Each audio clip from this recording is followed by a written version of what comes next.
right, what have we got today? I'm going to strike 4 drums. You will not see them. I'll show them to you after I strike them. Now, if you remember in the last video, I played my food bucket drum.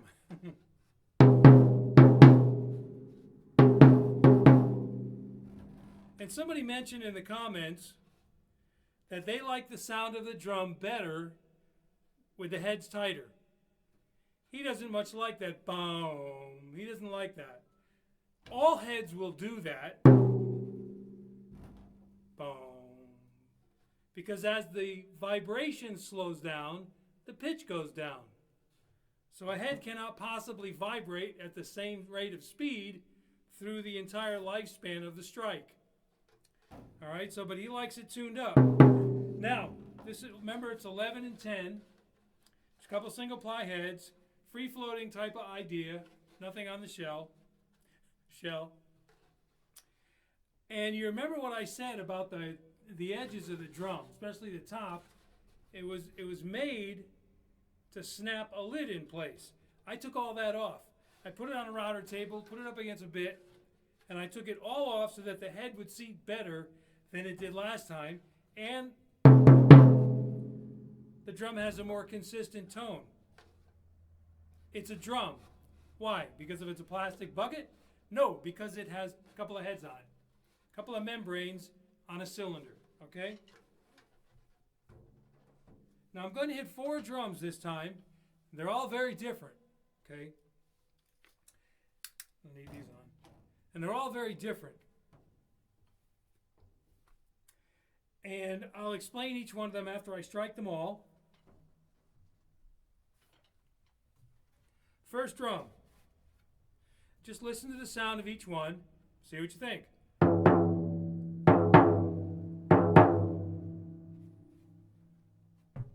Drum number 1.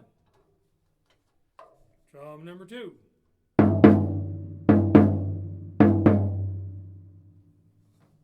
Okay? Drum number 3. These are all 14s, by the way.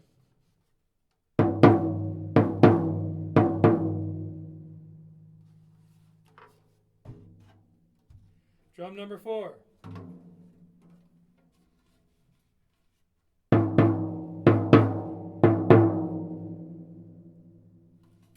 All right, what did you hear? You say, well, I heard some difference in frequency response, okay? Heard some difference in volume, okay? Some drums sounded more thin, some sounded more full, okay? Let's do it again. Number 1.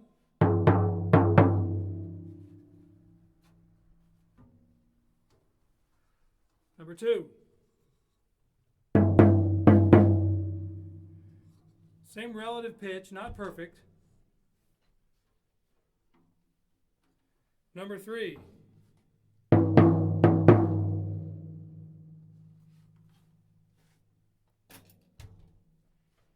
Number 4.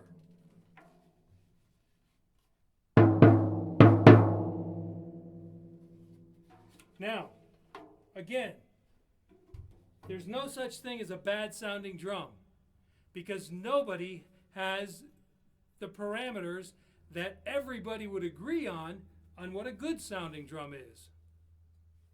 So for me, like these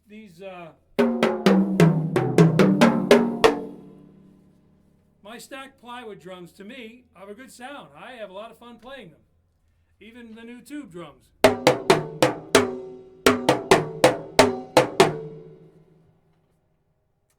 So in my mind, all of this works for me. Maybe you'd say, I don't like that sound. If you were to put twin ply heads on the whole set, you'd say, I like that sound. Okay, change the heads, change the sound of the drum. Why? Because the sound of a drum is the heads. Now watch. Drum number 1. Drum number 1 is a hoop.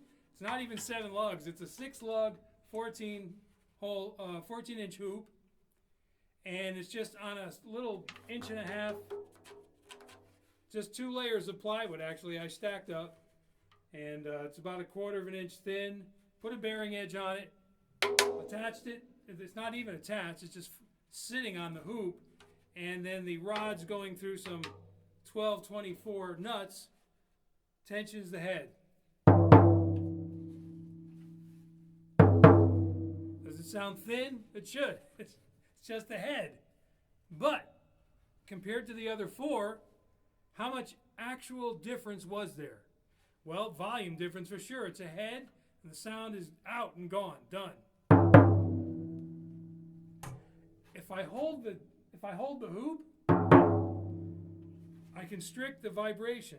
Now you might not even notice that, but I notice a rounder tone sitting here. Again, headphones, earbuds, ear monitors, good speakers. If you hook up your computer to good speakers, do that. Okay, computer speakers, forget it. You will not hear what's going on. The second drum. I love this. I just love doing this. Okay, a little drier. Not as much sustain, not as much volume as the other two after this. What is it? I just love doing this. It's roofing flashing. All right, roof flashing. Now, if you're not familiar with what roof flashing is, it's galvanized metal. Once again, the free-floating idea, okay? So the flashing is there. It's not even a 1/16 of an inch thin at 12 and 7/8 inches out. 13 and 7/8 inches out for a 14-inch drum. And I used for my tension rods, these aren't even a 1/4 inch or 12/24 like regular tension rods. They're just 10/24 acorn nut into a star drive nut on the bottom here to hold it in place as I tighten it. I wanted to see if 10/24 would work. Works fine. Got a little bit of a bend in there from the stress, not much though. So it works. Again, single ply heads all the way around. Two drums are different, and I'll tell you at the end. But these are a couple of clear, I keep saying ply instead of 10 mil. 10 mil heads, okay? Now, what is roof flashing? Here's the roll it came in. When I cut the tape, this wants to uncoil, it wants to spread out. So then I have to grab the inside layer and the outside and kind of tug them a little bit to get them at 13 and 7/8 inches. And then I unwrapped it and I used some double-sided tape about every 8 inches or so to hold the layers together, okay? So as a tink, tink, tink, you hear a little bit of, but it's not like a real, this is what the stuff is. It's almost like aluminum foil. Bends like nothing. That's all it is. How did I get the sound of a drum? Out of this. Because the sound of a drum is the drum heads. There's no other way to look at this, guys. There really isn't.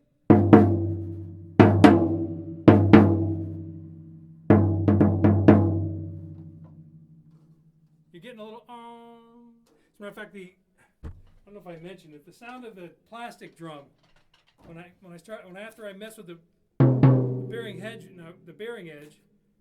cut back the plastic, it is reminiscent to me because it's so thin. Look at it, I can push it in. It's very thin. It's even though fiberglass is more rigid, and certainly carbon fiber is very rigid, neither of those materials are very dense. They're very thin and light. Now, if somebody told me to close my eyes and say, "What is this material?" I'd say, "I don't know. Maybe fiberglass or carbon fiber." I wouldn't have said a plastic bucket, that's for sure. It just sounds too nice for that, to my ears sitting here. But it is reminiscent of that. Why? Because it's very thin. No density. Very thin, no density. Less than a 1/16 of an inch thin. No density. You say, well, it's metal though. Well, it is. And the sound waves, it's not like they're going to go through. But the density here, to vibrate as a unit, drum starts to sound better and better every time I strike it. It's a drum because of the drum heads that are on it. I made a cylinder for the drum heads to sit on. A bearing edge? Come on. It's less than a 1/16 of an inch thin. The 3 layers of metal.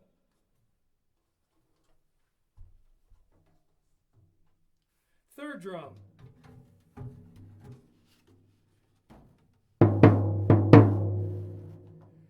Has more of a round tone. Why? Well, it's wood. And it's a 14-inch that is not set up with my plywood kit, but the stacked plywood rings are here. Somebody said, I mentioned in the last video that the guy liked the sound of this better when I tension the heads higher. Okay, that's what he liked. And it's all individual. What sound do you like? Well, to me, the sound of this is a nice round tone. It's got sustain. It's got fullness, volume. Gotta watch my meters on the camera. All right, so you stack the plywood rings up. Now, a guy in the last video, on the plastic bucket video, he said the stacked plywood drums, or it might have been for the snare drum video. Maybe it was the snare drum video, I forget. Anyway, he said, your drums are almost hilarious. He said, but that's okay. If you like the sound, that's fine. I said, almost hilarious. That's interesting. That means they're at least a little funny, I guess. So I thought, what makes these drums funny? There's no lugs on them? Well, what would happen if I put lugs on them? And I stained the hoops. And I stained, well, these would be gone. I wouldn't have the decorative dowels anymore because I'd have lugs on it. Would that make it less hilarious? If I put veneer, exotic wood veneer, or just maple veneer over it, so you didn't see all this. You just saw regular, what you thought was a maple shell. Would it, and then there's metal hoops and lugs. Would it then become not hilarious or not funny at all? And he probably didn't know, if he hasn't seen all the videos, he would know these are experimental drums. I started with 3 drums, 6 years ago? And now the set is like 18 drums. I've got more drums up on the shelf. I've got rings for another, 10 drums out there in the shop. They're so easy to make. This is great. But, here. Now before I talk about the material itself, let's bring up the 4th drum. You probably already know what this one is. Okay. This is my leather, all right, the 14-inch tom from the leather set. I call it a leather set because there's leather that I use to cover the shells. Now, these are 10-ply, 1/4-inch Keller shells. Now, you say, wow, they sound, this drum sounds the loudest of all. Yes. You say, this drum sounds brighter than the others. Yes.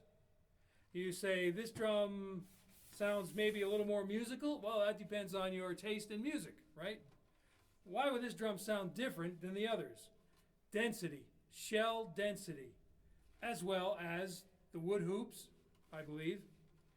And there's also a slight difference in heads, all right? Regular, clear, 10 mil, but on the bottom of this set, the leather set, I've got these black Evans Rezo heads at 7.5. So the drum will sound a little brighter with that, with that 7.5 mil head on the bottom. And I left it that way so you can see the slight difference that's there. In a band, come on. In a band, before all this really dawned on me, you'll hear a difference. Well, no, you won't. Even if you'll change the sound of an acoustic drum by changing the heads. Surround it with a band, surround the drum set with a band, and whatever differences are basically lost. Whatever differences are changed can almost be made up with microphones and all the outboard equipment or recording equipment. So these drums, these 4 drums, same relative pitch, difference in sound. Let me show you something about the plywood. You're saying, wait a minute, why isn't this drum, plywood drum, why isn't this louder? It's a 5/8 of an inch thick shell. Shouldn't it be louder then? Should it have more volume than the 1/4 inch? Not necessarily. I have an old dead crepe myrtle out in the yard, and I had to cut some branches off. I think it got a lightning strike or something. It just split the tree all the way down. And in cutting the branches off, I cut off a chunk here. Crepe myrtle hardly has any bark at all. Other trees can have bark an inch thick.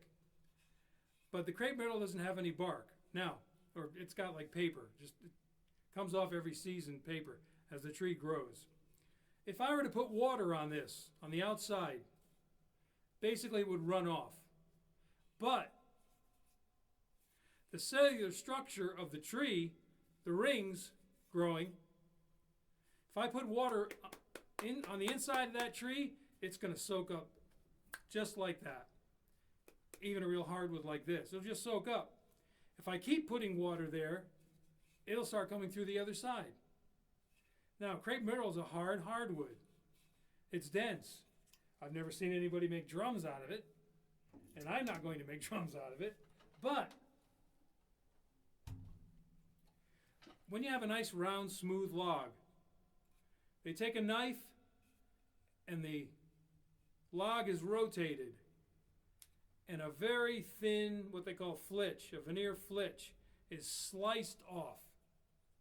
Just keeps going till they get down to nothing. They just slicing off layers, and it ends up being 4 foot by 8 foot, and each of those layers is glued together, and you get plywood. 3/4 of an inch plywood. You say, well, it's 5/8 of an inch thick. Yes, but the cellular structure is not this. Okay, this is your plywood sidewall. The veneers are all placed flat to each other, glued together, compressed. And then you end up with 5/16, 1/4 of an inch, even 3/8 or 1/2 inch thick. Some drums are made 1/2 inch thick with plywood. And the grains are basically, and sometimes the grains are going around this way. That's why when you look at the bearing edge of a drum, you might see different textures. And that's this or this. So on the plywood drums, this is what's sticking out. Even with a finish on it, it's not as dense as flat plywood. 1/4 of an inch flat cut plywood layers, okay? So on the plywood drum, the drum weighs just a little more than the maple drum. You'd think it might weigh a lot more. No, because plywood doesn't have the same density as the plywood ring drum doesn't have the same density of a shell wall as the regular 1/4 inch Keller shell does. That's got the most density to the shell. Very hard. See how the sound is lower? These are the same size. Now you can hear that. Why is this lower? A little softer. The drum in total is a little bit heavier.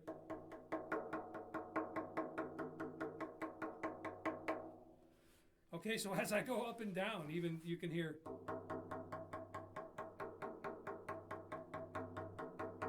So even the different layers have different density of them all.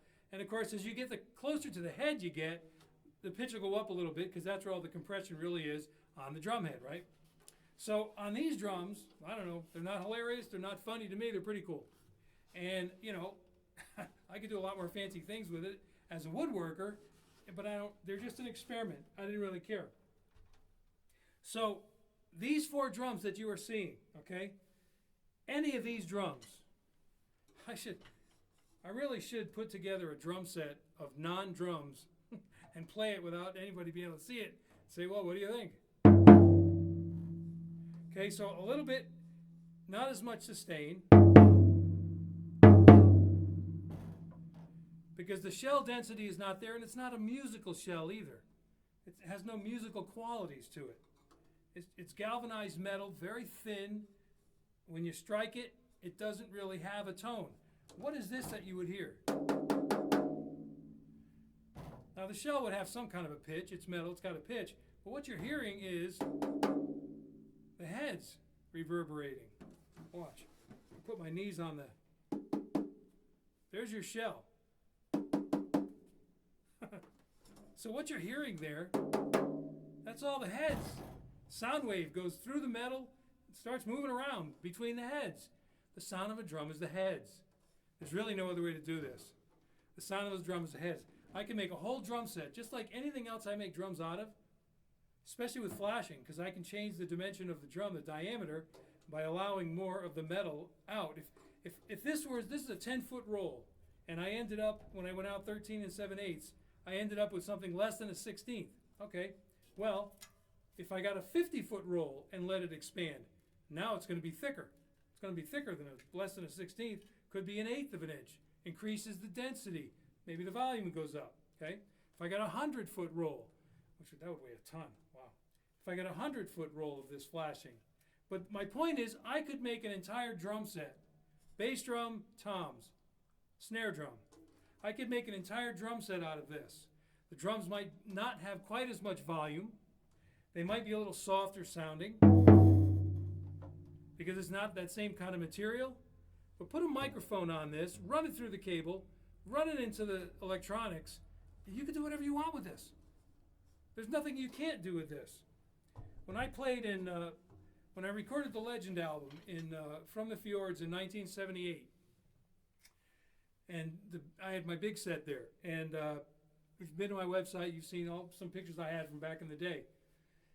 And 26 drums, 30 cymbals, something like that, and I took most of it to the studio to record the album. So Buddy, the engineer, tells me, I want to change the sound of the snare drum. I don't like it. And I said, what do you mean you don't like it? I have to like it. I got to play it. He said, well, here, just try this. He took his wallet out, put it on the snare drum head, and taped it down. And then he went back to the room, and I'm sitting there looking at this saying, what? And so he says, all right, go ahead, hit the drum. It's like, I can't play this.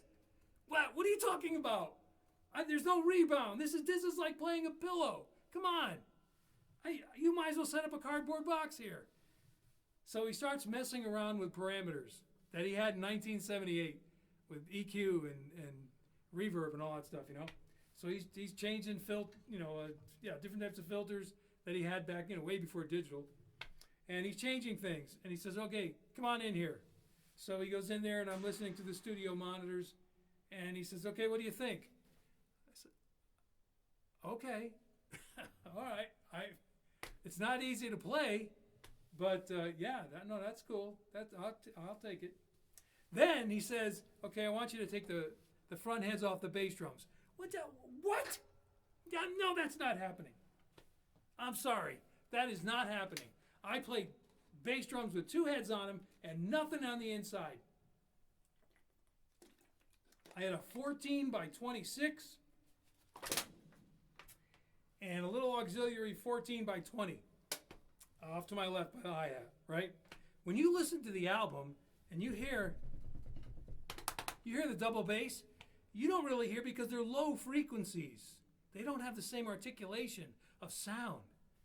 The 26 and the 20, they should have big differences in pitch, especially a 24 by 26 and a 14 by 20. But when you hear it, you don't hear those differences. You just hear double bass. Then he puts a blanket in each drum. I said, "Oh, come on, buddy. It feels terrible." Well, I played it, and the guy said, "Just see what he comes up with. So he takes the front heads are gone now. Blanket in the drum, shoves a microphone about halfway in on each drum, and so I play and I'm messing around. I said, "You're not touching my toms. I don't care how popular it is. You are not touching the bottom heads on my toms. Period." All right, he said. So I listened back, and it sounds like a cannon. It's like huge sound. I said, all right, okay, you win. That's what I'll do. I didn't have a lot of fun playing the snare and the bass drums. But I had to admit, the sound that he got and manipulated in ways that he could in 1978, It was very impressive. So to me, sitting there, the drums felt different. I mean, I heard the batter head. I didn't hear much of a batter head at all on the snare drum with the wallet on it. So they were different to play, and it took me a while just to get some kind of used to it so I could do my thing. But my point is, he took radically different drums because of the change of the heads or removal of the heads, changed the feel, changed the sound. But then he did all this manipulation later on. And it was phenomenal, really, what he did. So in the sense of even this, and this lacks a lot of things. Here in the metal, coiled metal there.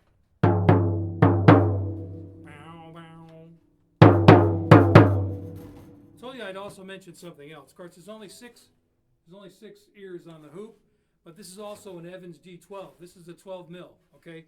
A little thicker, all right? So to get that pitch up where these drums, the rest of the drums are, I had to tension the head a little bit more, and also because I only had 6 lug points to tension, I had to go even a little tighter. So now the head is vibrating less, because I've tightened it more, to get the same relative pitch. And it's also a slightly thicker head, so it's really not in an optimum range, I don't think, for the drum, for the head. But there is no shell. And if I had a whole set of these, if I made a whole set of these, and somehow was able to set them up on snare drum stands or something, and even just the bass drum head. I mean, for pity's sakes, I recorded with a drum with one head. So if I could have a whole drum set of these, and you mic each one, and you run it through all the gizmos and the world of electronics, you would never know, finished product, what these are. Now, if I walk into a studio with these, an engineer's going to say, "Excuse me?" I said, "Well, just listen."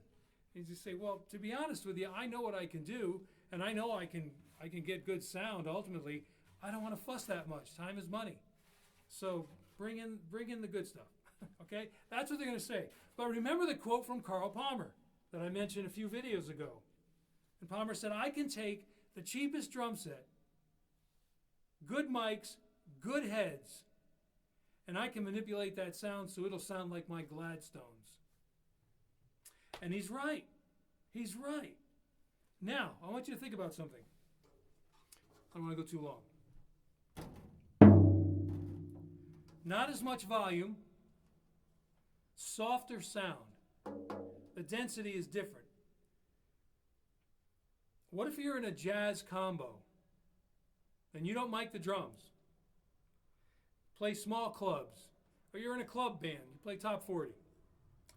And you're in clubs, people are dancing on the dance floor. You don't really have any PA system to speak of except for the vocalist. But guitar, bass, keyboards, whatever, horns will go through a mic and they'll come out, the PA system more than likely. But any top, usual, club band, 5 nights a week, whatever. If you were to play just your acoustic drums, then you have to address, are the instruments louder than I can be? Or am I louder than the instruments? Just from an acoustic basis in the club.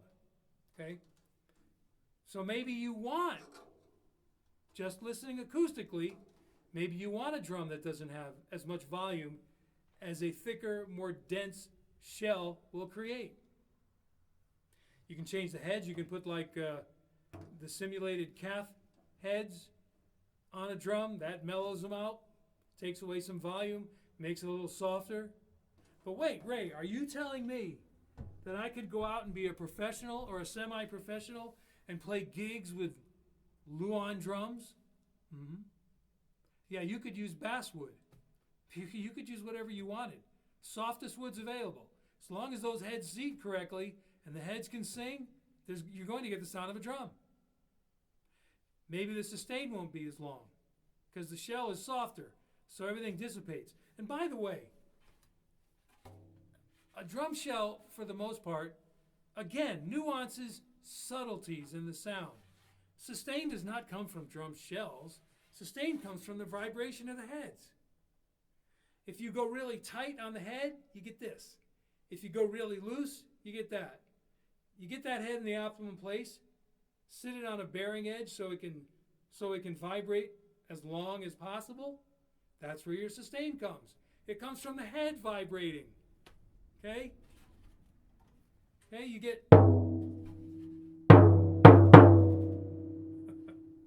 I'm not saying that's a good sound to my ears. It's not like the pure tone that comes from like a rototom sitting on an aluminum frame. Obviously, though, just the frame can be used as musical instruments. Terry Bozzio and other people do it. But my point is, this can be manipulated. I'm holding it tight, too. See, it opens up a little bit more if I just let it hang. So depending on how it's mounted, you mic it up, you do all this stuff.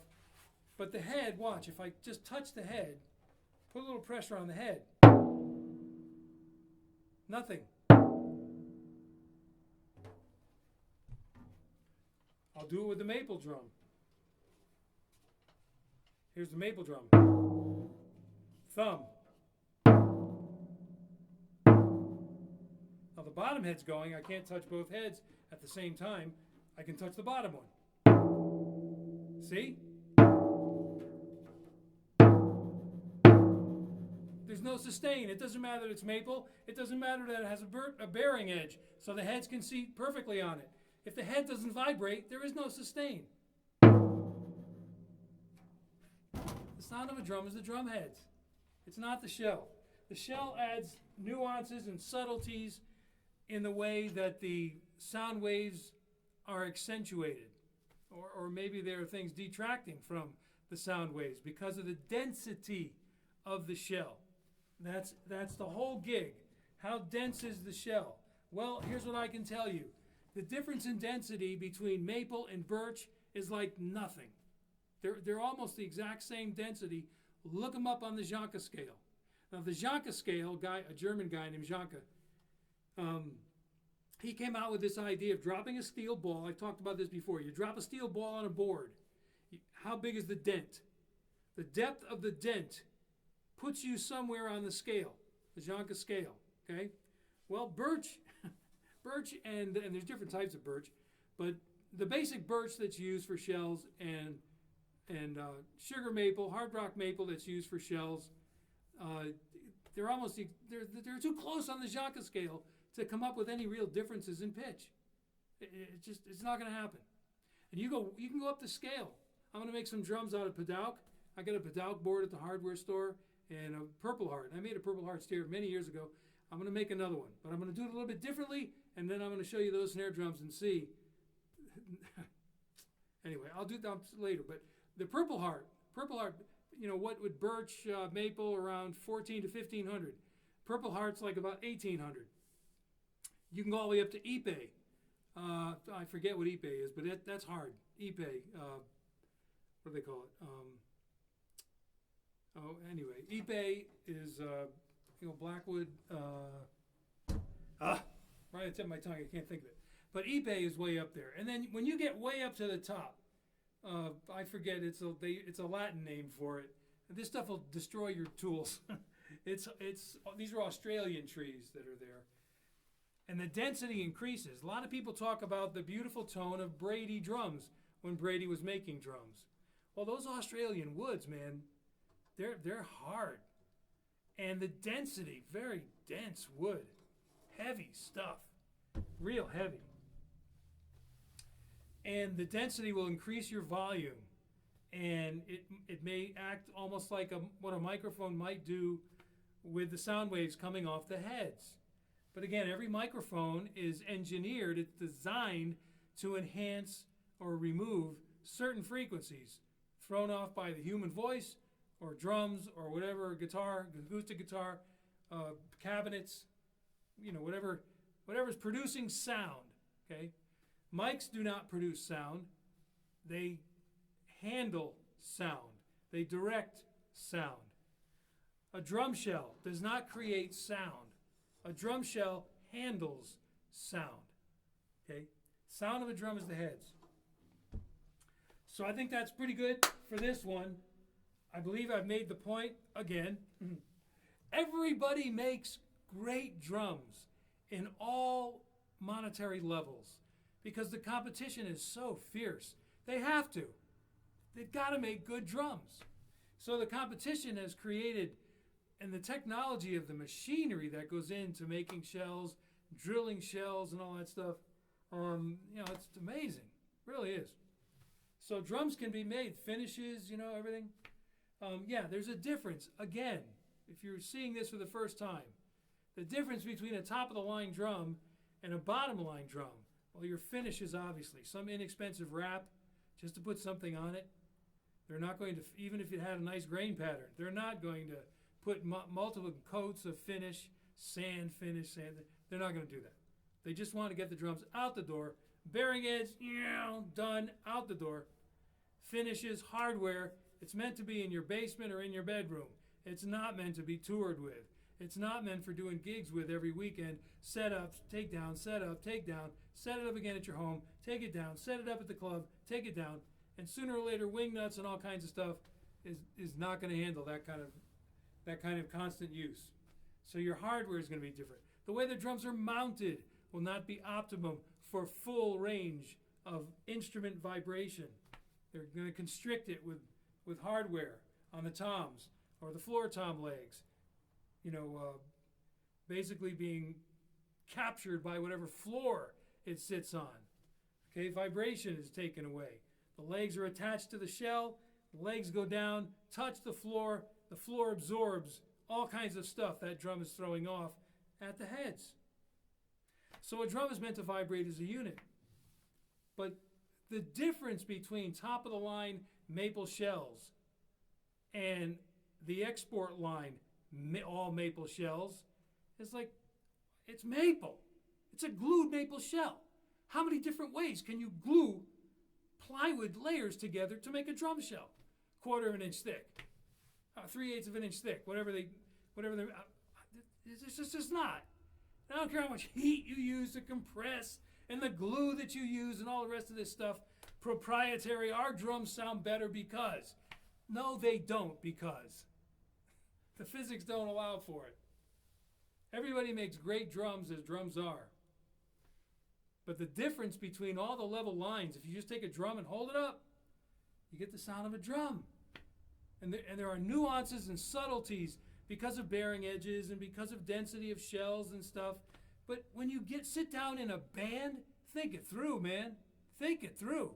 When you get into a band and you've got a bass player at the same frequencies you're playing, you've got a guitar player at the same frequencies your cymbals are playing, you've got a singer in there, you've got a keyboard with, he's got a whole full range, a larger range than the other guys of his frequencies that he's throwing out. All of that sound, you can't tell me people are going to hear the differences in these drums just because you bought top-of-the-line drums. I don't care. It's not going to sound any better than mid-level drums sound. Not after the mics and the electronics. The rooms have a great deal. I do that all the time when I sit behind there, so you can hear. My drums sound different to my ears just because of the little room they're in and all that metal and all that sounds moving around, So that's it for this video. And the next one, I think I'm going to try to make these snare drums, and I'll bring that up, do them in a different way, and you'll see it doesn't make a whole lot of difference, no matter what the hype is. I love doing this. I really do. So what is it? What video is this? I don't even know. 18, 19? I forget. I keep saying I'm going to stop, and then I come up. I was out in the shop, right? And I said, can I make a drum out of that? Can I make a drum shell out of flashing? Well, I took some veneer and just rolled it up, made a snare drum out of just rolled up and glued veneer. Nothing special, as I showed you in that video. Not only nothing special, bad. So I said, I wonder if I can make a drum out of flashing. I already know what this sounds like, a hand drum. So everybody knows what a hand drum sounds like. If I had a skin on here, animal skin on this, it would sound very mellow. A lot of that would be gone because skin doesn't. That's why they're always trying to manufacture a drum head that sounds as close to calf skin as possible, because calf skin has this wonderful, round, mellow, musical tone without any in it. But still, what these are, in my mind, they're drums. Sound of a drum is a tensioned membrane on some kind of a cylinder, tightened up in some way. That's the sound of a drum. All right, appreciate your time. Thanks for watching. We'll see you next time.